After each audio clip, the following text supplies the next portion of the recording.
काय सांगाल? महाजस्वम समाधान शिबिर तुम्ही आयोजन केलेलं आहे. काय नक्की या शिबिरामध्ये जनतेला फायदा होणार आहे? वसई तालुक्यातलं प्रथम शिबिर बोललं जात आहे. काय नक्की योजना होत आहे? आपल्या राज्याचे लाडके मुख्यमंत्री सन्माननीय देवेंद्रजी फडणवीस यांचा 22 तारखेला वाढदिवस झाला. स्वर्गीय अजितदादा पवार यांची 22 तारखेला जयंतीही झाली. सन्माननीय मुख्यमंत्री यांचा वाढदिवस आणि स्वर्गीय अजितदादा पवार यांची जयंती या निमित्ताने आपल्या राज्याच्या महसूल विभागाने स्वर्गीय शिवछत्रपती महाराज महाराजस्व अभियानाचं पूर्ण महाराष्ट्रभर आयोजन केलेलं आहे. आणि आज वसई विधानसभेमध्ये या शिबिराचं आयोजन होतं आहे.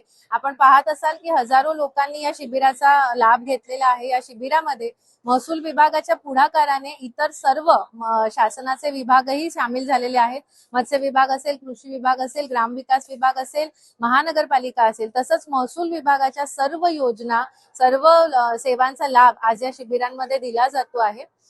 मला अतिशय आनंद आहे की अनेक लोकांनी, हजारो लोकांनी इथे येऊन या शिबिराचा लाभ घेतला.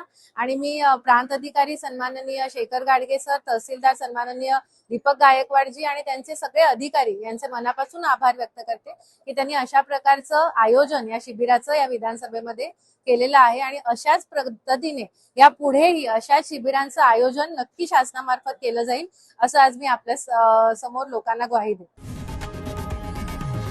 लोकशाही मराठी ऐका, पहा, जागरूक रहा.